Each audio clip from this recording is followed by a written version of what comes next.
Okay. Oh, get a cool light on. Here we go. I had to check and make sure my audio was going because yesterday I didn't have it going. All right, so let's take a look at what has happened today. Remember, yesterday the lows were created with a big margin call. And to be able to be a person who consumes liquidity off of margin calls, you have to be very well connected, very large participant, and honestly, we're probably not going to be testing that low anytime soon. So that's how that's set up. We had the bulls come in. Remember the bears? Let's see, they came in about here and they got wiped out into this. So the bears ended up position by position getting knocked out of where they were at. They had taken control of daily and 30-minute tension, and the objective today was, can the bears pump tension down? Can they trap in a nice bullish position and run it down and keep tension down, pump 30-minute down? That was the objective of the bears. That's all they had to do today. Let's see how it went. I mean, you can clearly see how it went. So the very first thing that happened this morning was daily tension pushes over zero. So they got it for a day, and there's a lot of, people saying things about what caused this. Really doesn't matter. They were able to get probabilities in their favor for a day and then immediately botch it up. The next morning, daily tension goes over zero. So there was a couple minutes right about here where that the market sort of was like, hey, bears, are you guys going to defend this today? And I think that's what caused a lot of this hesitation right in here. I was wondering this all morning. It was like, so are they going to defend? And we have some trapped orders come in here, a little bit here.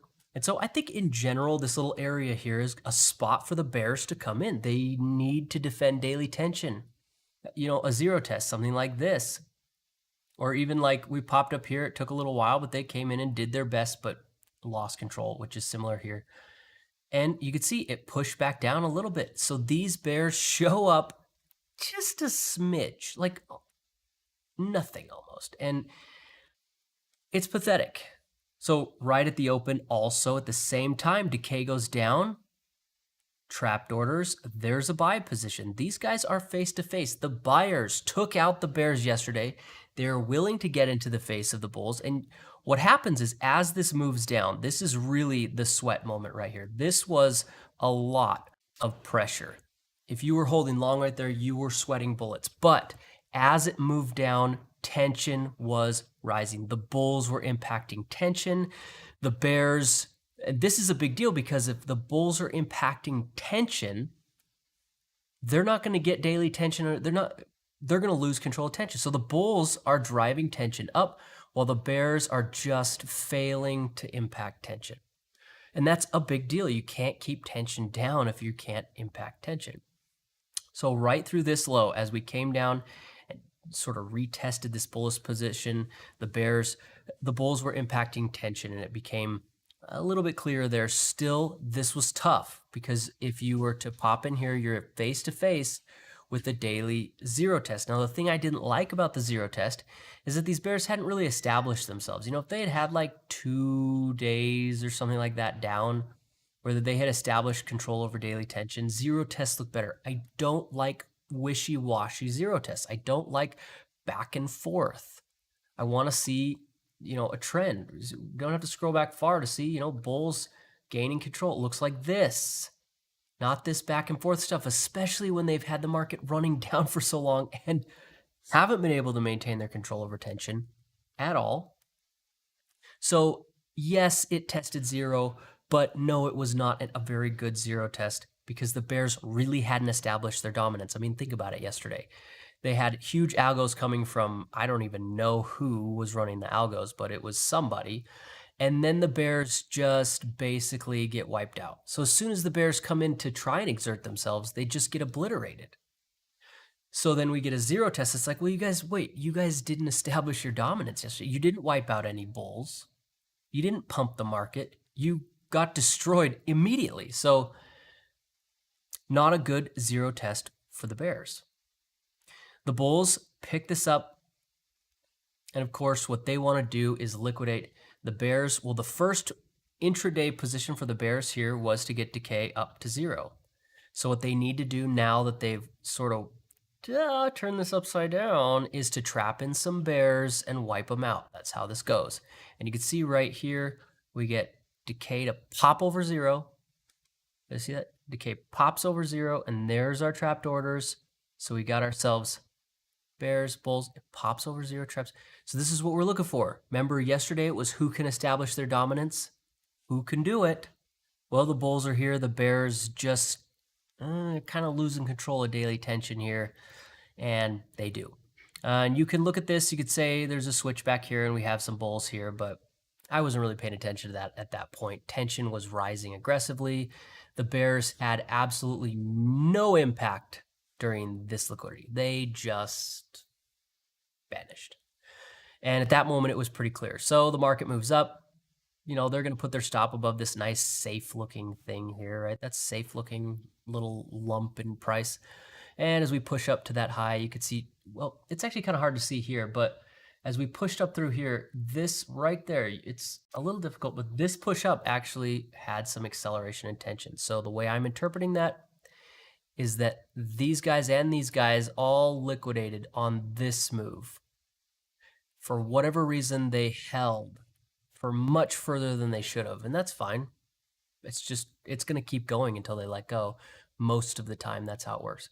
And that acceleration, which is a little bit difficult to see, but if you were watching it in real time, you saw it. You can kind of see it. They got pushed out. So our bears are gone. They're wiped out. It was a terrible decision they made to lose control of tension. They tried and it just didn't work at all. I don't know. Overnight session, there were some pretty aggressive algorithms if you want to be here. These ones were just mean looking while they happened, and then right into the open, again, mean algorithms, but they just couldn't pull anything off. Couldn't get any work done. So where do we go from here? Well, if the market moves down, we're going to have a bullish sample. Either way, any one of these. So you could see how the bulls have the probabilities in their favor. Any move down is just going to hand something over to the bulls. They're going to be able to take that sample and run with it. What about the bears? Well, we could look at a decay retest, but they had a retest here, and we move it over. It's about there. But unfortunately, they got knocked out here. So we can look at the bears as potentially being here with a complex position. The issue is there's just no impact. And what the bears would have to do to regain control, at least currently, is to take out these guys. Now, obviously, while the price moves down, we would get a decay retest and they could pick up some bulls on the way down. So there's probably some bulls the bears could run over. But the issue is that they've already shown us. We've already seen it. The bears failed. We already saw it. It's a done deal. The bears clearly cannot maintain control of this market. The bulls came in.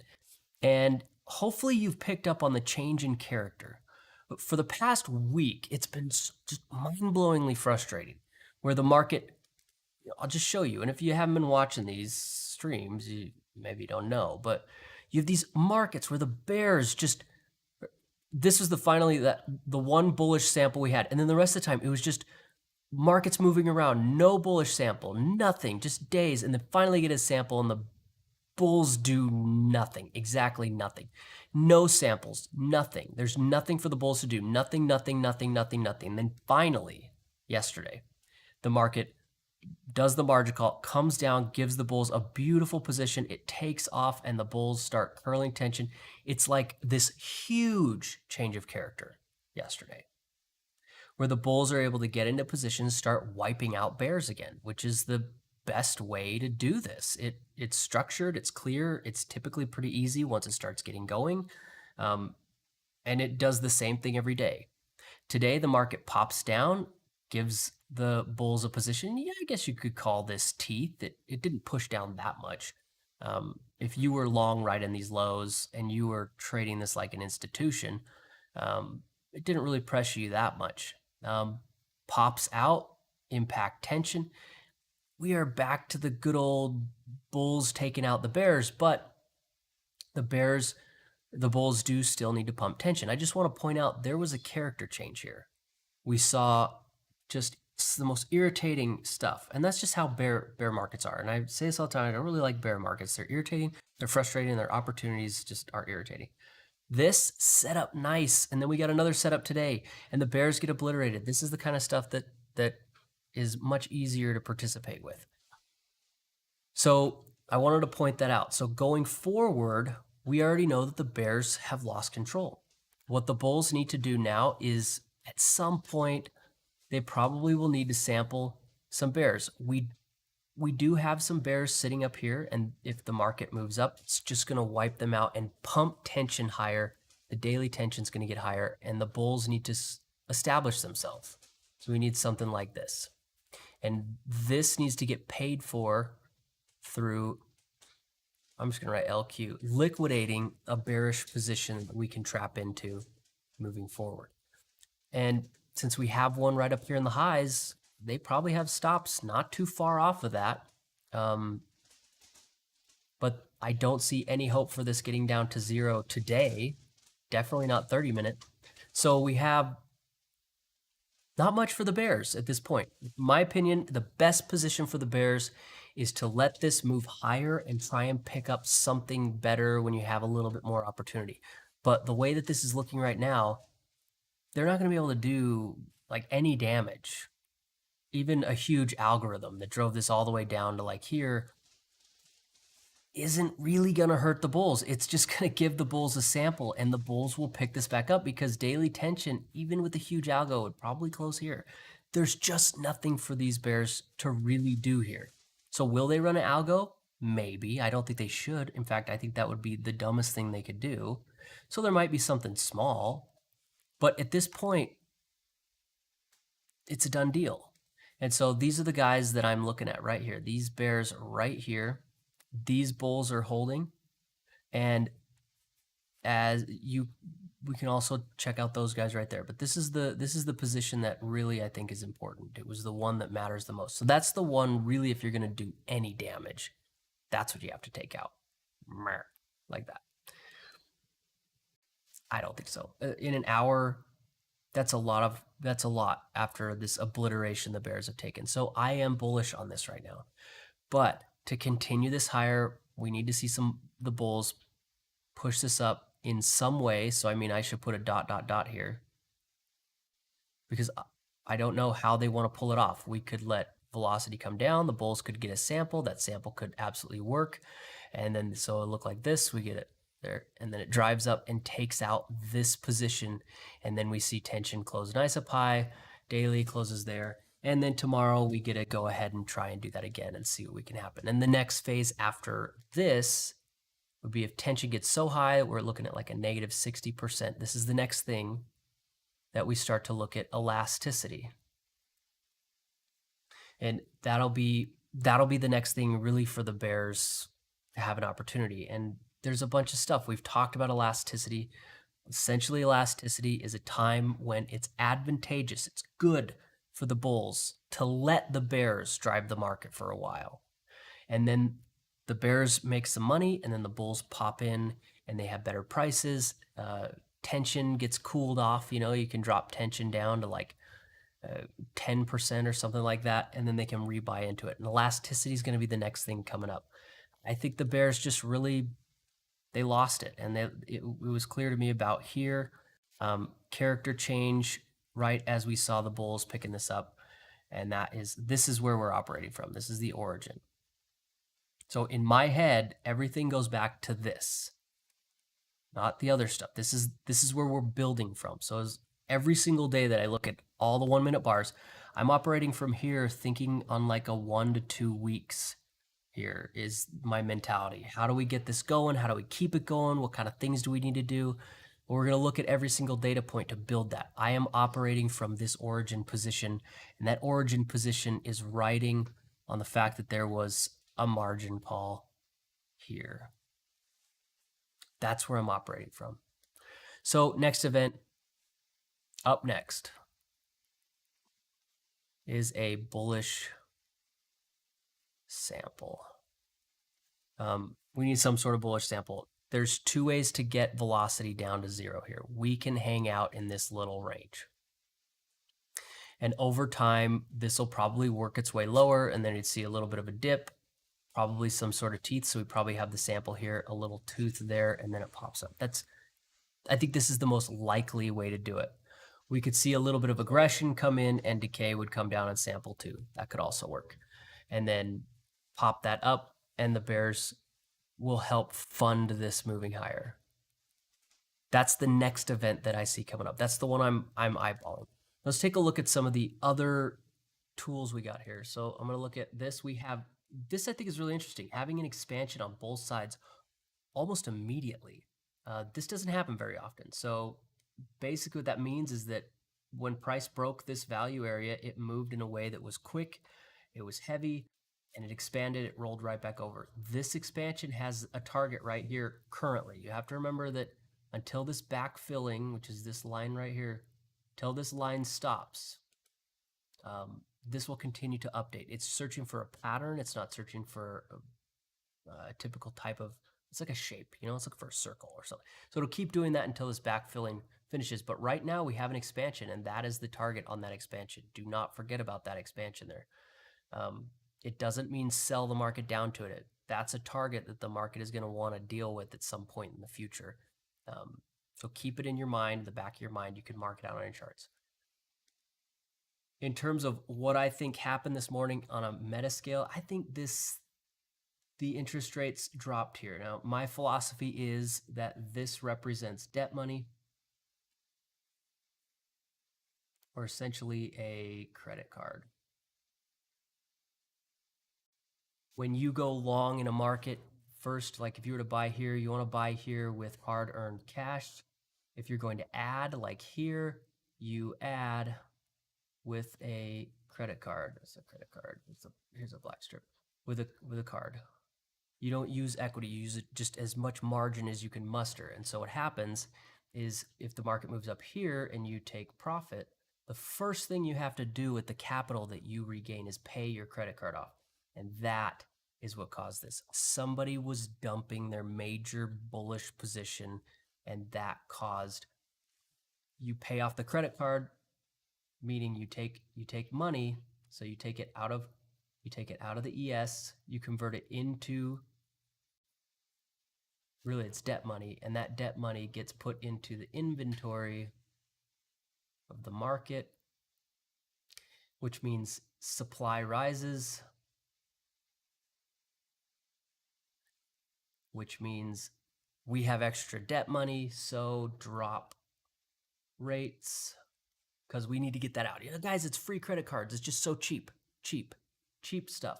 And so this looks to me like somebody took a major profits on the ES as we pushed up into these areas here, and that's clear. They paid off some of that credit card debt that they were using, or they paid the margin back, and that margin went straight to the market, and the market has supply, and they're like, so they dropped the price of the margin in order to hopefully offload some of that debt money back onto somebody else who pick it up because it's cheap. That's the way I'm viewing this. That's why I think the market did this aggressive thing yesterday where we hit margin calls. I think it was somebody just dumping positions, and this is one of the aftermath effects. It doesn't mean they closed their root position. It means they closed a portion of what they added onto the market. I know the FIFA rules, which you follow and I follow, but they don't follow. It's first in, first out only applies to you and me. If you only have one massive account, you have to follow the FIFA rules, but I think they have more like 4 massive accounts where you have the winners, the losers, and the buys and the sells for each. So I think they dumped some of that credit card position that they picked up. I think they probably still have a root cash position down below, and that the next objective, if I'm going to talk meta, like month to month, are going to want to fill another credit card position using all that rotating profits. And it looks to me like, you cover here, the debt comes down because you're rotating into different stocks. And we know about this, rotations, they happen. And so that's what I think is going on. Covering, rotating your stocks, you're going to fill some more. The way that you'll see rotation will be, they want to consume some dollars. So give me some dollars so I can buy stuff. So dollar could go up in cost because there's less of them. We could see debt rise up in cost because there's less. But when they do that, I don't know. So it's not like a buy signal or anything, but at some point we'll see debt pop up and you'll know that they're starting to fill. You'll see the supply come into equities, and I'll try to talk about it when it happens. So I think this is a big indication of why we had this really irritating bearish move in the market. The next tool I want to take a look at here is the options. So let's take a look at what happened with options. Mostly today,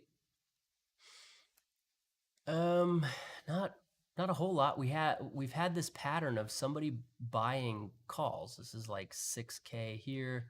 Right here is 8K, and calls right there is 2K. And if I clear this and go back, you'll actually see that yesterday willing to actually fill 8K, just right there, just 8K right on the spot. Another 8K here. So we're seeing just lots of out of the money calls coming into the market. And the reason I think that's important is because if you have tons and tons of out of the money calls, that means if the market pushes above these calls, the market has to pay them. In other words, there's a liability here. So if the market can push up with literally tens of thousands of out of the money calls here and be able to find somebody to transfer the cash for these positions, that means to me that, you know, the market's funded. Somebody is just unwittingly very, very, very trapped in the lows, and the cash flow can happen. So lots of out of the money calls and the market's rising into them. It's like, oh man, somebody is trapped in a big, nasty way. Otherwise, there's not much else going on here. Other than that, that's the one thing I've seen over the past couple of days, just these big, huge out of the money positions that have popped in. Take it for what it's worth. So over the next hour, as we go into the close, this is my main focus. Can we get a bullish sample moving up into here? If we can get that, then we're going to be able to use the bears, pump the market. Bulls have already established themselves yesterday. They did it again today. And into the close, we could see the bulls do that again. But we're going to need to find another bullish position, I think. It's not necessary since we already have essentially two positions here that they can be operating from. So don't really need one, but it's nice to see a bullish position. But remember, since we have an origin position, you got to be thinking teeth, teeth, teeth. So if we do get a bullish sample, remember there could be some teeth on that, and just be prepared for it. Just make sure that, you know, keep your eye on tension, make sure things are lining up the way you expect, and we're not breaking down the things that you're looking at. One last thing I want to look at here is this old simple strategy, which is the inversion.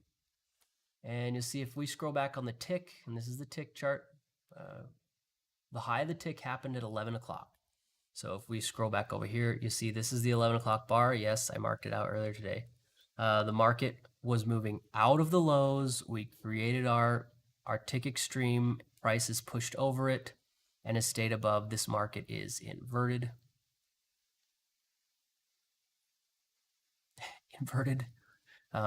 And the way that inversions tend to end is the market continues to push until at some point we get a new tick extreme. So this chart will push a new high.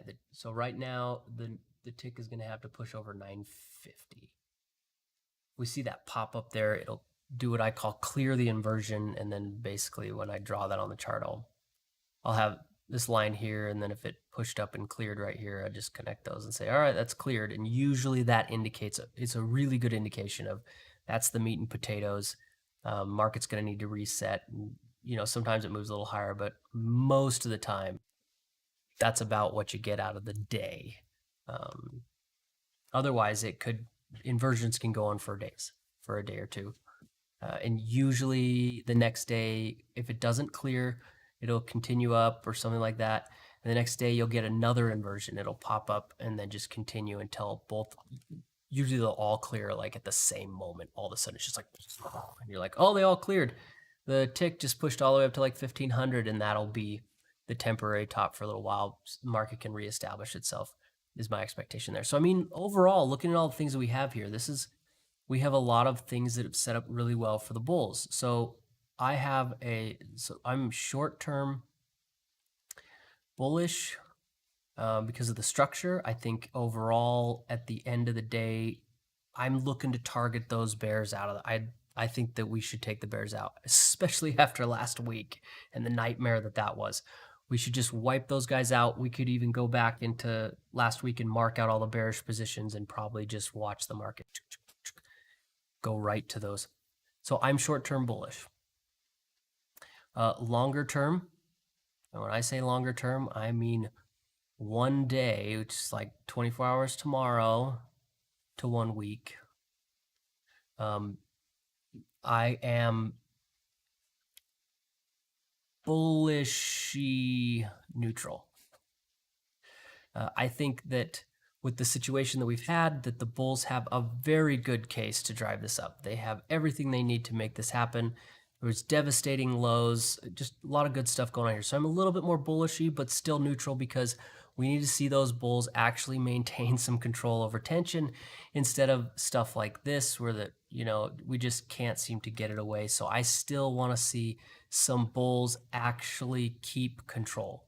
We need to see the bulls continue to do the things that cause a bullish trend, not, oh, tomorrow tension drops right back down to 0 and then we go under again. It's just like this game again. So I'm a little bit more bullish on the longer term. I believe in the bulls better here, but still, until we see those things really set in stone, the longer term, I'm remaining in a sort of neutral.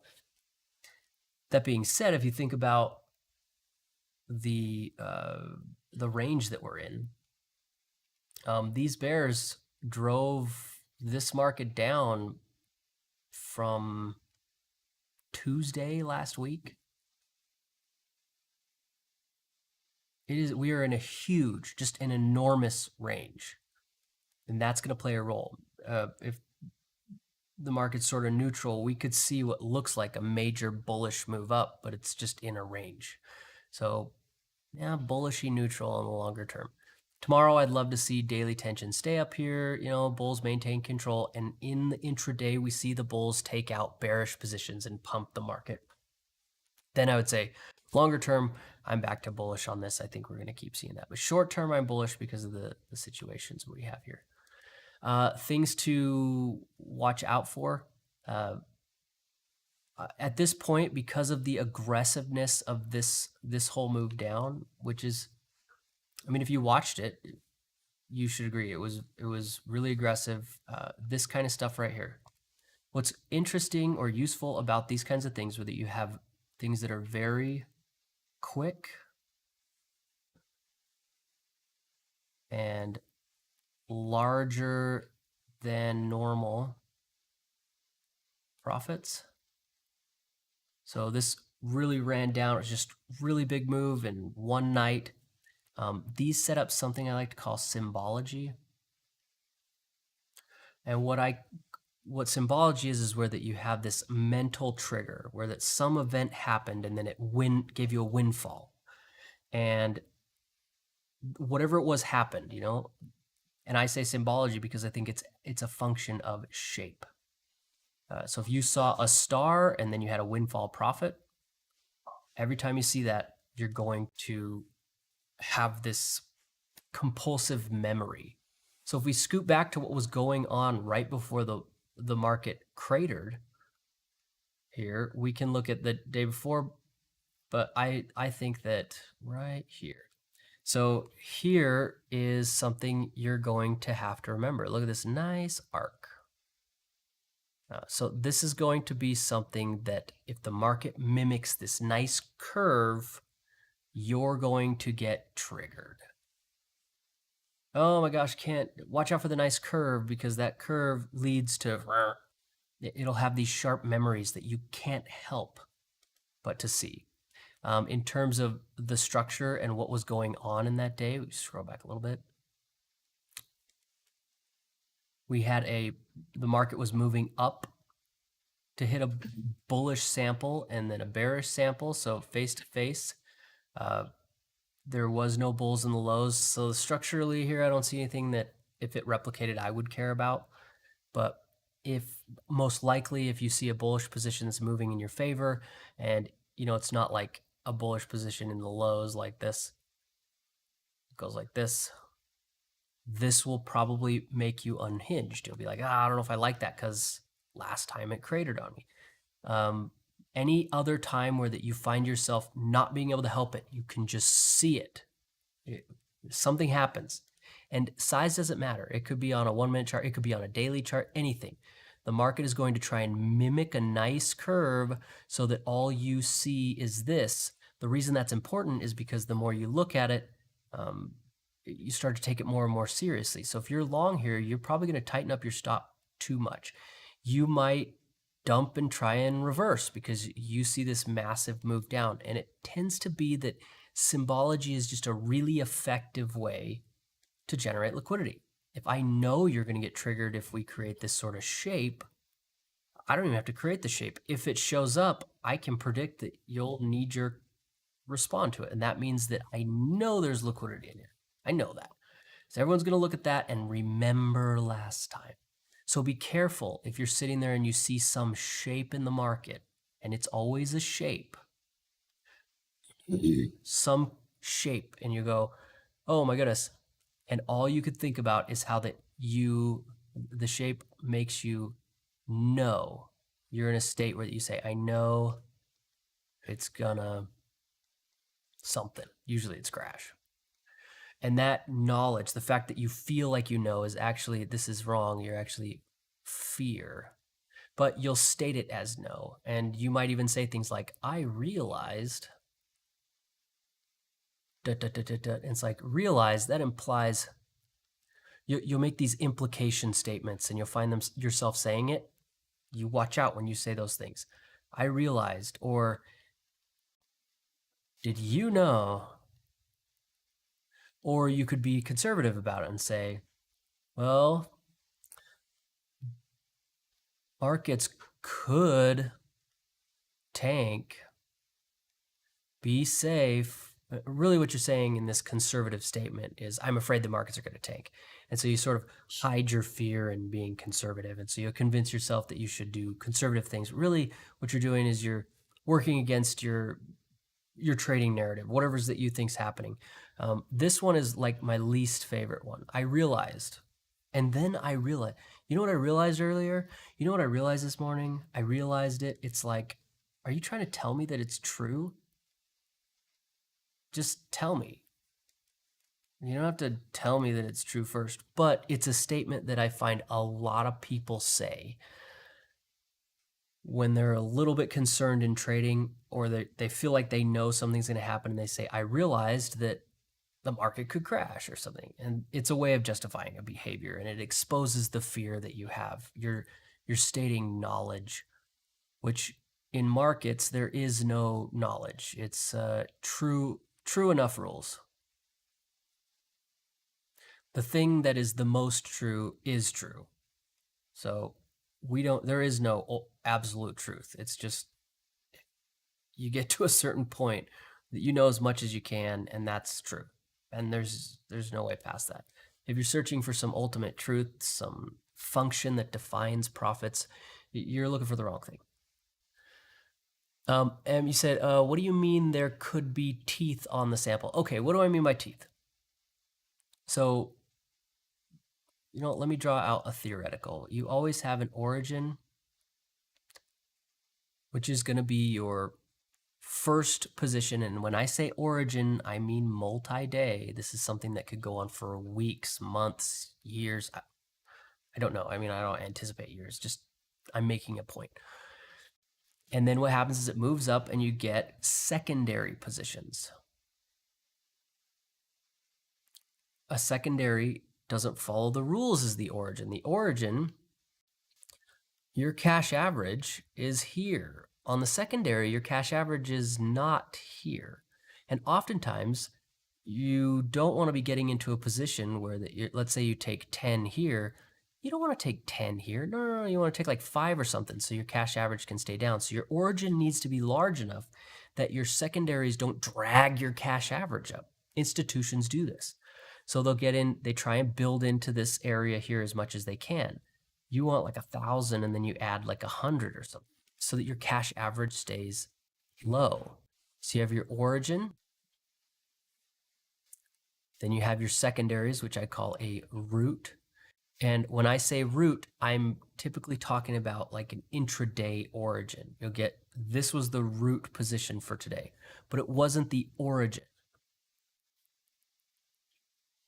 On root positions, because a root position is inherently a secondary to some origin somewhere, it can have teeth. And the reason is because you can push this down and not pressure the main institutional cash average. They're not going to be losing money. So they'll allow this kind of thing without any, they don't sweat bullets. So teeth is a natural, it's a natural part of adding on to winners. Root positions are at a higher spot, and I'll usually mark them out root 1, root 2, root 3. What ends up happening is the more roots you get, where you have your origin here, we get a root here. Say we move up, let's say tomorrow we get a root. Usually when you get to like the second and the third, you start to look at teeth. And the reason is because if the cash average was here, at this position it's here, at this position, this is terrible. At the third position, the cash average doesn't move up as much. So there's a lot more wiggle room to push out smaller hands. When you get to root like 4 and 5, you really got to be careful because those teeth can be aggressive because there's so much room to the cash average from the origin. So I'll track these, and generally a root is the best possible position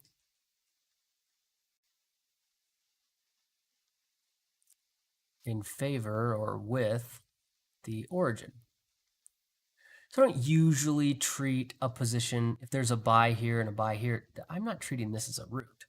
I might call this a secondary to the root because, you know, it's the second one intraday.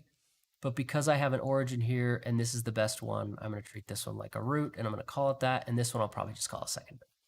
And if there was one here, and I would say, well, this is a secondary on a root. So, you know, you need to make sure that you're prepared. There could be some pressure on this. There's no reason not to. What the institutions want is to buy the low of every single day all the way up, and then cover at the top. It's the best way to really stack on the gains. So when I say be careful, it's not because, you know, this is a root, but if we come down here and we get a bullish position, you have to remember that the institutional cash average is likely here. Like the bulls are not going to be feeling pressure until we get down to these prices down here, like 384. So could we see this push down through and then pop? Yes, absolutely. The point isn't to say, oh, I know it's going to happen. The point is that you are prepared for it, and it is common to see teeth. So you need to manage your risk in a way that says, okay, I'm aware that there could be teeth here, and, you know, and watch the market and treat that. I prefer, if I'm going to get into a secondary like this one, if I saw one right here, I would say, well, I really would love to buy this, but I would really love to buy down here. And then if you get that, I mean, that's going to be the better opportunity. You say, I'd rather buy in on the failure of a secondary than buy in right when they initially signal it, because teeth are so common. That's the way I would think about that. Then use whatever tools you have for risk management and entry systems to try and capitalize on that concept. If you miss a secondary, and remember, secondary, you have your root. This is referencing both the best position intraday and the origin. If you have a secondary, which I usually mark out with like a 2 or something like that, and you don't get a tooth, you need to remember, what's important is that you understand what's going on. The most important thing. If you cannot figure out the fact that you picked out that it was a secondary, the fact that you understand that teeth happen, the fact that you're able to operate in a way that keeps you from getting obliterated left and right. And the most important thing that you can possibly do is you say, you know, if this is an idea light bulb, I'm going to draw an idea light bulb. Is that a light bulb? Okay. If you have an idea, if your idea equals reality, you are in the top 2% of traders. If you could consistently do this over day, if you can figure out, limits and boundaries and get an idea what's going on and actually follow like your idea. You say, well, I think this is what's happening. And you can constantly make this equation true. You are beating most people because most people don't believe in ideas. What they believe in is stats. And stats, well, I'm not going to get started on statistics. So what you want to do is sit here and say, what's happening? We see the bulls took over. There's a bearish position here. It would be nice. I think the bulls could come in and pop this up. Do they need a bullish sample? No. You need to make sure, first and foremost, that your idea is matching reality. Execution is another thing. It just depends on how conservative you want it to be, really. I mean, you could go long right here and just say, well, my idea's up. But if you do that, you have to remember that you're also holding the risk to diving down and finding this. You're also holding the risk to find some teeth, and there could be a second tooth there. And that still won't knock out these. I mean, this is sure, but your risk management just trading an idea is horrific. It's just not good. So you want your ideas to match reality, but you can't just hop into an idea without your risk management. So I talk about teeth because teeth is one of the best ways to manage your risk when you're trying to take advantage of an idea that's getting a little stale. It's not, everyone wants to catch the turnaround, but it's picking up all the pullbacks, and no one had to participate in these because there can be a ton of them. And if all you do is participate in turnarounds, you miss out on a majority of the good positions. So teeth just tends to be the most common thing after you have an origin position. And so I bring that up because it's a risk management thing that I try and pound into your head so that you don't see a signal. You're sitting here going, there's the bullish signal. There it is. Oh my gosh, I'm so excited. And you just buy into it and you shut your brain off. And I'm sitting here going, no, I think the bulls are going to do that, but man, teeth. Come on, teeth. Come on, this is a secondary. It's a secondary. It's like the second or third root, teeth. And then you see that people get pressured and they get so frustrated, and then it'll knock you out, and you ended up just providing liquidity to sort of a bigger fish there. So the most conservative thing I think is to wait for the teeth. It's a better play, but you need to learn to build an opinion. If you don't think you're going to get a signal, or if you don't think there's going to be teeth, just make sure you can articulate why you think that. A hunch, or a feeling, even a gut feeling. Now, gut feelings will give you like a 24-hour. You need to remember, if you have a gut feeling, and if you even know what that feels like, gut feelings will give you about 24 hours before you really should act on them. So you'll end up, by the time that you're actionable, you're basically just remembering that you had a gut feeling because it'll last about 24 hours, and then you should try and do stuff. In my experience, maybe your gut's timing is better, but in my experience, your gut feelings, you got to give it about 24 hours. But if you have a feeling or a hunch, these are fine. I actually think these are great. But these are things that get you to look, not act. So if you got a hunch that the market's going to do this or that, maybe you say, I got a hunch this isn't going to give us a sample. Okay, fine. That's going to give you the chance to say, all right, a hunch is essentially your brain giving you feedback and doing what brains do. Maybe you're aware of this, maybe you're not, but the thing your brain does that we have not figured out is it gives you the answer first, then you ask the question. This is how hunches work. They use emergent behaviors to determine things that you shouldn't be able to know. Kind of like a red flag. You meet somebody and you're like, they make me uncomfortable. And so what ends up happening is when you talk to people, they get this wrong. They think that they were like, well, he made that red flag. He made me uncomfortable because, I don't know, the way he was dressed. It's like, liar.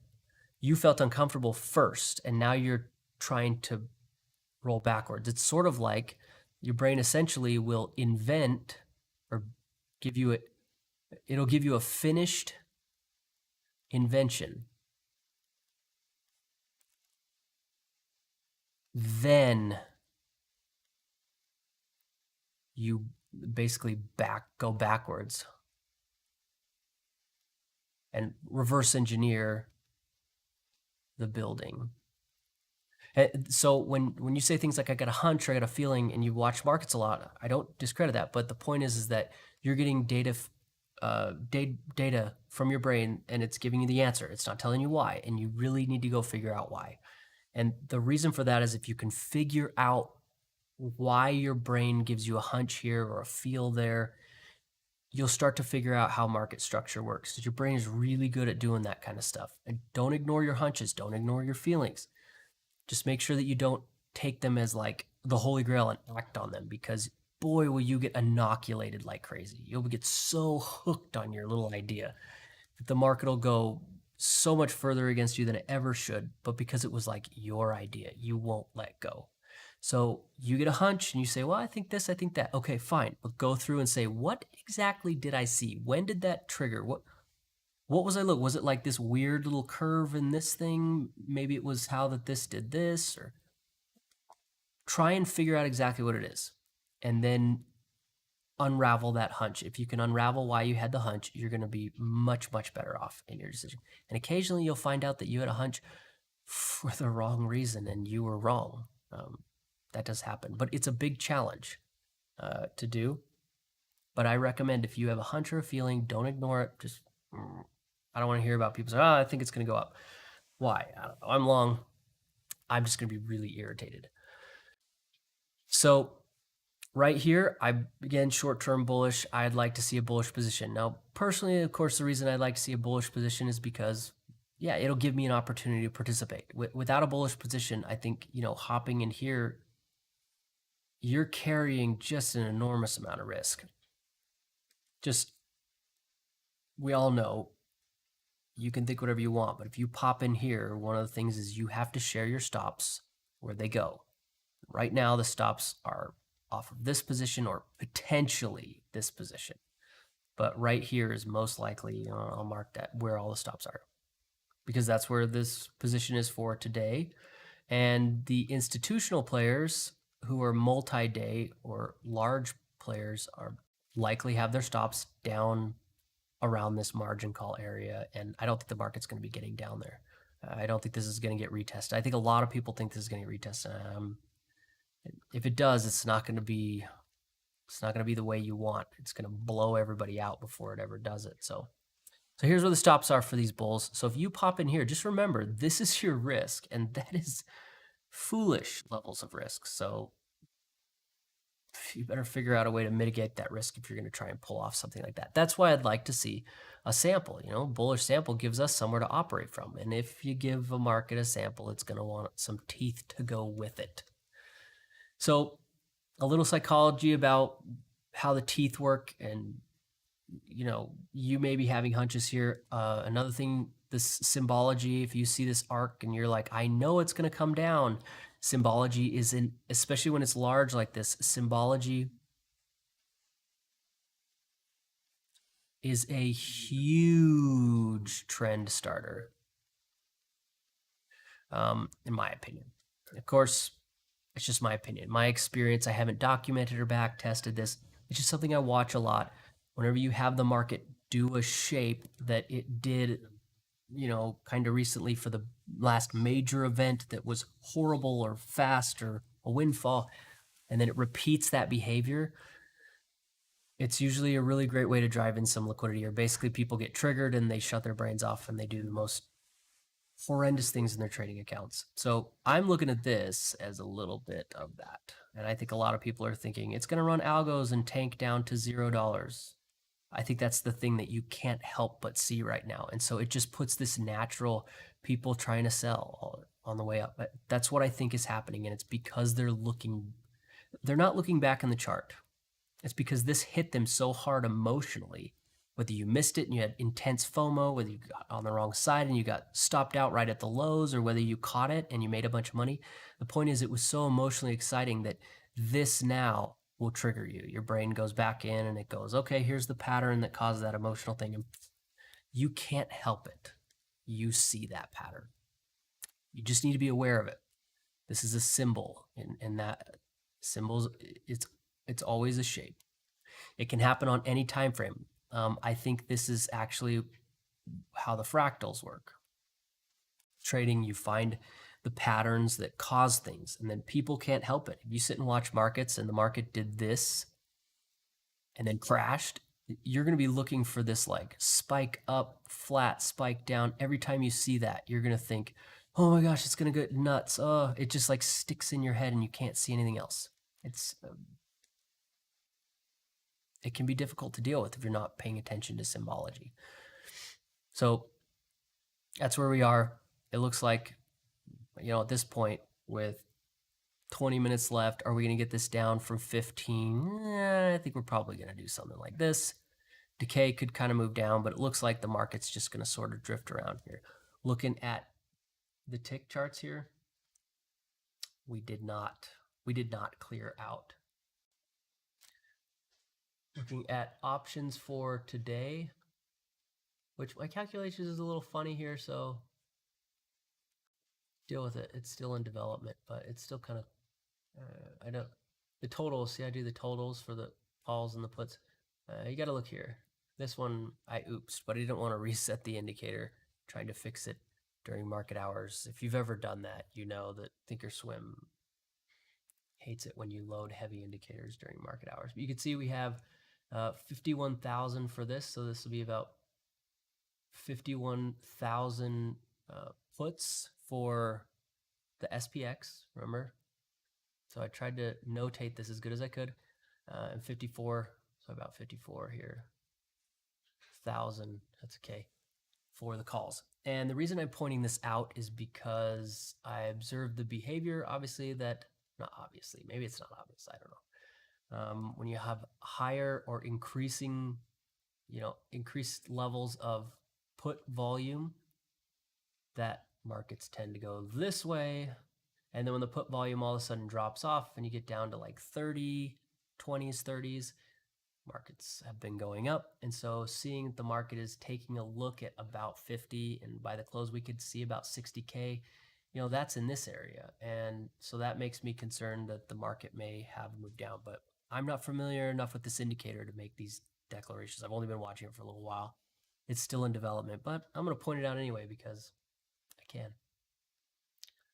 And I'm comparing it here to the VIX, but I don't see any large in the money puts, which is the thing that I look for, or not really any good in the money calls. What I like to see is like if you have your buy position right here, right? I want to see this move up, and then we get like 1,000 contracts right here that's in the money to hedge out this low. That way, if this was up and it was plus 20 points or plus 30 points or whatever it was, this money can be used to pay for this insurance policy. So if it's a 20-point premium, your rotating profits pay for that. And that way, no matter what happens, price can do anything it wants. If you pay 20 and you're up 30, you will close plus 10. You have zero risk, negative risk, because no matter what happens, you get a pot, you get a win. So I like to see that kind of stuff. There was some here, but one of the things I was noticing is you have these hedge positions, people just trading at the money. And this, I think, is just people betting on volatility. Just any direction matters, just any direction. So that's what it looks like. And so we had a little bit up here, but again, it looks like it was this. You see what I'm talking about? People keep taking these positions, and I want to see a nice red one here that's just like 2,000 or 3,000. And then I'll say, okay, that hedges out the lows, and then I'll be happy there. Okay, so we're just making our way up. I mean, there's 20 minutes left. I don't think there's really time to make this situation happen. Maybe the bears will go back to, you remember their old gambit, which was run a huge algorithm into the close, drive this down, give us a bullish sample right at the close, and then pop up as soon as the market reopened. The bears' favorite stupid thing to do. I don't know. I'm thinking the bears are pretty demoralized, and we have these guys here. So I don't think they're going to be doing that. They could, but I don't think they're going to be doing that.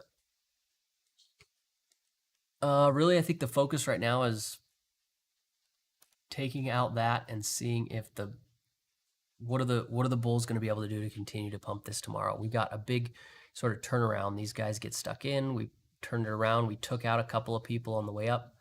It was a lot of events happening at the same time. So what are we going to do tomorrow? How's this going to work out tomorrow? Are we going to shoot up overnight? You know, sometimes that happens. It pops up overnight, liquidates them, and then we sort of open, get a bullish position, ride up, trap in some bears, and run it again. Is that the game plan? We got to build something tomorrow. At this point, we just got to trap in some bears and run them. And as long as those bulls hit, we're good. I guess one thing to pay attention to tomorrow to think about is going to be the nod. We're back to talking about the nod. Now, the nod is a situation where the market comes in and the dominant party, and in this case, it's the bulls, and they do nothing. Okay, and the market does something like that. So this position does nothing. And then on tension, if that was to happen, you'd see tension sort of look like this if the sample was right there. So they don't impact anything. And what happens in this moment with the nod, where the bulls do nothing, or the dominant party, they do nothing. The bears are going to go, okay, but the bears still need somewhere to operate from. So a lot of times you'll see the market sort of come up, give the bears a chance, and then they'll come down and try and liquidate them. And then as soon as the bears come in and they hit, meaning price goes down, tension goes down, then you're in an elastic market. So that could happen tomorrow. I won't be looking for it because I don't think that 30% is that high. I want to see it like 50 to somewhere between like 50 to 70%, which it'll be negative. 50 to 70% to start looking at elasticity seriously. They can still do it. It's not like a necessity till you get up to the higher levels where it's like, well, if the bulls keep pushing higher, they're going to run into a really big problem. There's no more upside in tension, and it gets really difficult, and so they'll need to work on that. So we could see that happen if tensions opens a little higher. Maybe if we're at like negative 40% off the open and it runs up to 50% somewhere through the day, the bulls could get something and they could drive it down. Totally possible. But elasticity typically sets up earlier in the day, in the first hour or two. The bulls will just do nothing. They just do nothing. And you'll be like, what are you doing, bulls? You guys are dominant. And then it'll swing back up. And what you'll realize after it's over, like let's say we had elasticity, is that the bears drove tension down right to zero, and then the bulls hit from here. And you're like, if I'd have just waited, and price will look something like, and then you get a bullish position there, and you're like, oh, and if you step back, you say, I see why you did that. You stepped out of the way, let the bears bring it down and pick it up. And that's why it's elastic. It's sort of like flimsy. And if you let it go down, it pulls that string tight, and then they can pick it up. And then they have, you can have a move that then you get your second leg because tension is now cooled off. But if they did a second leg here, tension's going straight to 70. Guaranteed it goes straight to 70 tomorrow if they try to do this again tomorrow. And that means you capped off the market. And it would make you suspicious, right? Why would you guys run a second leg immediately? Why didn't you let the market burn off? You just ran straight to your ceiling. And it could give you a little bit of a character there. So tomorrow, keep your eye out for a nod if tension gets a little hot. Otherwise, I think at 30%, they could easily run this up to negative 50%. No problem tomorrow. Trap in some bears and run the market up in a very slow grind that just never stops. Very unforgiving. Tick still hanging out right here. Nothing going on there. Options. Going in the close, these will get a little, could get a little active. They start putting stuff on there, but nothing special. We're just waiting. There's not much to do here until we get another bullish sample. Oh, what is this? 15 minutes? Oh my goodness. 11. So we are at 1226, right? And the way you do this, the velocity, this is a magical number that I think maybe McClellan knew about. I don't know. It's a DSP thing. The relationship between your exponential lengths equals a there's a known relationship between the acceleration, because really the summation, this is the velocity and this is the acceleration, but we don't talk about that. We call it the oscillator of the velocity. But there's a known relationship. So we can say this getting down there, you just take the 11, you multiply it by 20, and you get 220. So we know that if we move this 1230 down, we get for about 1,000, probably about 1,000. And there'd be a little decay on that. So about 1,000, maybe 1,020. We could see a sample there. The question is, can we get the advanced decline down 200 ticks by the close? And the other question is, do bears even want to do that? I mean, I wouldn't. Look at this. They're already getting pressured. Look at that. I'm going to scoot this line up just a little bit so we can see it. So again, if you're wondering how I came to this conclusion right here, this one's a little trickier. I'll mark it out so that you know how I came to it. Got a multi-day, which is the high here. It came up, it tested it. We had a wide short, which is something I look for, a wide short. And I know that sounds like a long short. It's wide and then it's short. This happens a lot. You get the test and then the next test. Now the next test is my favorite one to mark out. And then with a decay retest, you get a stop loss just right above the position. So this kind of moved up and down, so it's just going to be right above it. They don't do this big like with the other ones. The point is that a risk reduction like this, you get a little bit of a kick in your trade, and the cost is everyone knows where your stop is. And the market leans up and hit this stop based on the decay retest. And if there are bears dumping, that's open interest. That means that these bears did the work to create that open interest. That's the thing the institutions want to avoid. They don't want to create open interest. They want the market to funnel just a ton of open interest here. And then the institutions, they want to pick up open interest so they're not in the creation process. So if the bears are dumping their open interest, that is liquidity. Another way to do it is the retailers. The retailers want to write a bunch of contracts and do the work to create the open interest. The market's more than willing to either take the other side of that open interest or take it off their hands for them. So bears dumping on a risk reduction means that there's volume right here. And then this one here would be, it's liquidity. The reason it's liquidity is because they didn't do the open interest process. They're taking open interest either from somebody else doing the work or off their hands. This one here is bearish position, but it's a risk reduction. It reduces the risk, but it exposes your stop. So it kind of actually increases your risk, in my opinion. That liquidity here gives us the bearish position. You can come over here and see that the bears are not doing well impacting this, but there is a price response. So it's most likely shadow bears. What are shadow bears? You guys should know what shadow bears are. Shadow bears don't impact tension. They're shadowing the real bears. So they were like, hey, everything's lined up. We got liquidity, and they come in and sell. And shadow bears are not dumb. They know what they're doing, and they have money. So it's not like they can't do anything. And but the difference here is that the shadow bears come in and they'll impact price. They'll sort of walk and talk like a bear, but the big difference, they just don't have the breadth to reach out and impact the stock. So this is probably shadow bears. The good news is that anyone who does large scale selling can be liquidated just like an institution. So their stops are going to be probably around wherever bears' actual stops would be. And they'll liquidate just like actual bears. So while the bears are not impacting tension, the shadow bears, well, they will. And we can drive this up, wipe them out, and their liquidation can pump tension.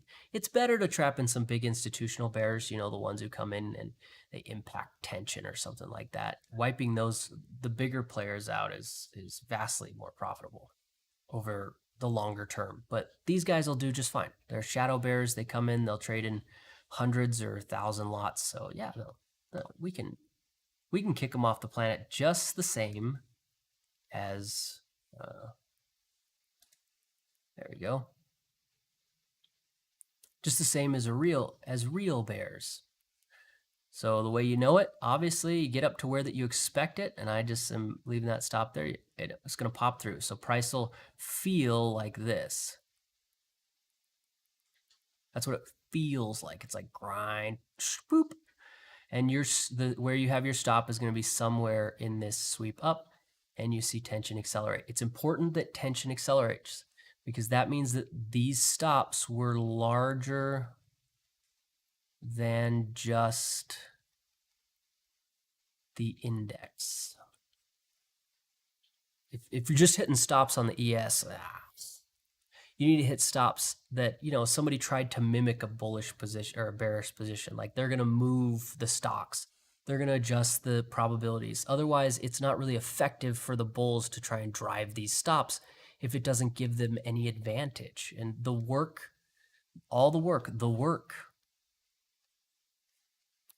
to be done by any institution is to both improve probabilities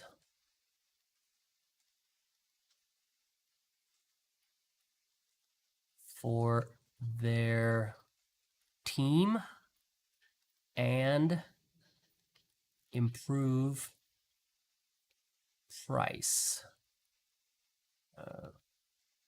for their team. So, I mean, if you come in and you can't press a new high, you can't wipe out the other side, you're failing to get the work done. I don't care what you did. I don't care how aggressive your machines are. There's work, and that's the work. So if you look at this here, we have the high off of yesterday, the low off of yesterday. Here's the main position. If the bears were going to get work done, I would have not required this. I would be looking at this. If they had driven that down and then got a nice stop or something like that, I said they got work done. The bulls drove this up through the high of the day. They had already wiped out these people and pushed a new high, so they got work done here, and they accelerated tension. They were able to get tension to accelerate up. That's work. Pushing this up, wiping these guys out, and advancing this, that's work. So at the end of the day, it's the work. You got to be able to accomplish work. You can have all the setups, all the tricks, the traps, the fun, everything. But if you can't actually accomplish both pushing price in your favor and improving your probabilities, you're not actually getting any work done. So price did this all day and tension was like this. I'd be like, yeah, they're getting price up, but they're not improving their position. They're not getting better advantage. The probabilities are still bearish. So it looks, if I saw that, I mean, I would glance at this and say, oh, this is probably going to come back down. That's what I would think. So you got to do those two things, probabilities and advance price in your favor. Otherwise, what's the point of trading? I mean, if you can't get into a trade and the trade does the work for you, I mean, think about that. It does the work for you. And that's what you expect, right? If you buy right here, you kind of want the market to do the work. That's like, well, wait, how come you don't have to do the work? You could, if you had a bunch of money, you could come stuff the ask or bid, constantly fill. You could try to do some of the work. The problem is that the amount of work it takes to drive up the S&P 500 is like $500 million or $1 billion. And even then, if the market's going to flood in the other way, as soon as you stop, you're done. So it's like the kind of work that you really can't do on your own. So you need to get the market herself to do that work for you. And really, there's no market. It's just a bunch of people who are wrong. Or you can have people be wrong. So they're selling, like right here, we have bears are short and we'll be able to drive this up through the highs because they're wrong. Or you can inject cash, which is what caused this low right here. You buy in with raw, unfettered cash, no margin, and no one in the reach of my voice has an account that is of such standing that it is no margin, even if they tell you it is. It isn't. Margin is power. It is the power of the nobility. So you can inject that capital with no margin and you will actually improve prices for yourself. Or you can trap people in and use debt sort of favorably, you know, move things around in algorithms. Those are your two. There's no other options. There's no other options to drive markets in your favor. And if you're constantly injecting capital through here, then as soon as you stop, so what you want to do is inject capital, you know, down in the lows, just raw cash here. And then you want to do something that gets the market to sort of start turning its gears and do the work for you. You want to sit back and let it do the work. If you're an institution who is constantly having to pen positions and run algorithms and ladder attack the market, you're not getting into good positions. You're getting into like the heaviest workload positions out there. And eventually you're going to get caught upside down against, I don't know, Wall Street bets or something dumb. You need to get into positions where the market is doing the work for you, not where that you're actively attacking a market. That's just not a sustainable way to behave in the market. Even if all your buddies do it with you, you want to be able to buy in here with 10,000 contracts and then sit back while the market just does the work. That's what you want. So we're trying to trap those guys in here. And, you know, the market will just do the work for you. And that's how the whole squeeze situation works. You found somebody to do the work for you. All right, we just got like 3 minutes left. The market just continues to drift up, and I'm going to check this tick here. Nope. So this is going to continue into tomorrow. And just to tell you how I deal with this, I'll probably leave this marker here. But my expectation is that tomorrow we have something happen and then we get another inversion level. So I'll be flipping over here and checking, and hopefully, like the structure that I expect is to see this push up, but not push this 944. We get something right under it, and this will be the inversion for the day. And then the market will rally, and then at some point, both of them get blown out at the same time. That's the best situation to see the bull market continue. And that's my anticipation. I don't know if it's an expectation, but that's what I'm anticipating because I've seen it before. Otherwise, if this doesn't go whoop into the close, I expect that to happen overnight. Most likely it'll get up to those levels overnight and put pressure on these bears right here. So I can mark.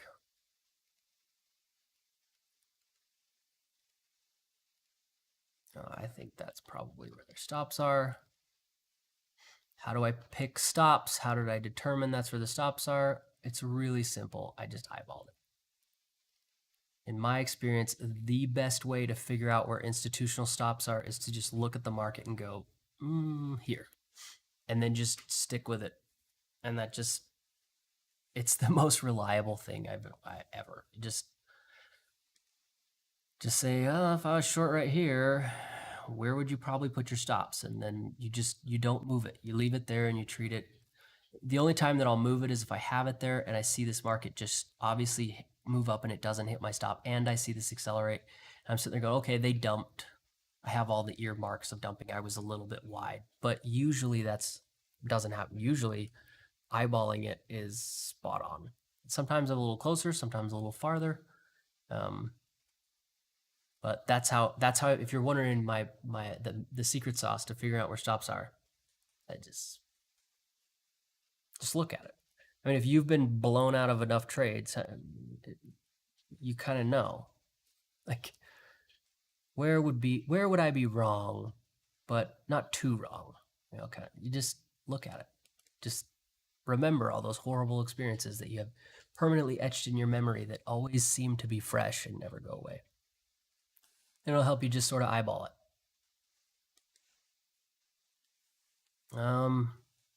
Tick, nothing. Look, see, our expansion moved further. So we had the expansion here. It was backfilling.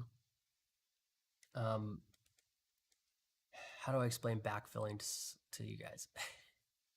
If you get onto, if you have a platform, and the first time I noticed the concept that I call backfilling was on TradeStation. And what I did was looking at 10,000 contract charts.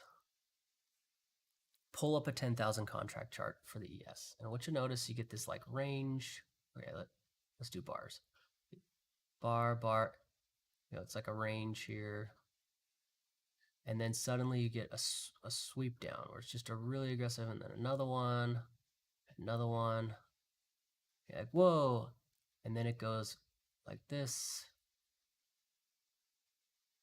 And I noticed that from wherever it started, which usually is the break bar here, where it broke, you'd say 1, 2, 3, and then you would basically get 1, 2, 3. And it's almost like this was filling all those contracts. This was just, and so I call this backfilling. It took 30,000 contracts in these bars. You say, well, I'm going to wait for 30,000 contracts before I anticipate any counter move. If you pull up a contract chart and look at it on the ES, it should be pretty obvious to your eye, like what I'm talking about. And you'd be like, oh, that's exactly what this is doing. It is building that through here, and then it is backfilling that excess and making the assumption that the market needs to have at least as much volume happen as it cost to drive a directional move. So it'll backfill, and this is saying 88%. So far we've gotten 88%. And you can see those are plotted like here. So that's how long it took. So this expansion took all the way until there's a little tiny marker. So I didn't want it to be really noisy. I just wanted, if you were looking for it, that's how long it took to backfill. So this was way underwater by the time that backfilled. It also does it with the low volume. You can see. So this one backfilled, and then you can see the dot, which is the close where it finished. So that's what that is, backfilling. Pull up a 50,000 or 10,000 contract chart on the ES, look over it, see if you can see what I see, and then I don't have to explain it to you. You'll be like, oh, I get it. All right, market close, take a look. Nothing special here. I didn't get the in the monies. Okay, so overnight, I anticipate the market will want to put pressure on this stop here. The bulls did not get blown out. They didn't get pressured. So this may be one of those situations where it's like the whole the last point was the most, that's okay, expensive. And that could be, we're really close to getting them stopped out. There isn't a bullish position really near, so it could potentially, you have to keep in mind, there could be some volatility before we get there. I'm just trying to help you manage your risk. My expectation is that this will get tagged at some point overnight. Tomorrow morning, we could open flat, we could open down, we could open up. I don't have a strong preference because the bulls are way down here. We could do a lot of things. The thing that matters to me is that we don't get a nod, we get bears trapped in, bulls run them out, and we continue to see the bulls dominate this market. That will be the third day. Well, it's like, I can't bend half. I don't know. This is like a hand gesture. I can't bend this one half. It's like 2.5. It would be 2.5 days because this was really the bears were in charge here, and then the bulls took over halfway through. So we're at a day and a half of the bulls really dominating this market. And if tomorrow the bulls can continue to do it, that'll get us to I'll just say 3 days. Get us to 3 days. And then daily tension will be up. And then we can start saying things like, oh yeah, zero tests look better now because the bulls actually got in control. And I love zero tests. They're just some of the easiest trades that happen. And we can start to do what we were doing a little bit ago, which was we watched the bears get trapped in and liquidated. And that's the easiest market. Bulls are the easy ones to trade with. Bulls are easy to trade with.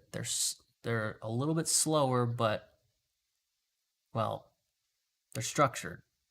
The bears, they just do nothing, and then 100%. And it's actually, Joe and I were talking about this today, and bears are so frustrating. I don't like them.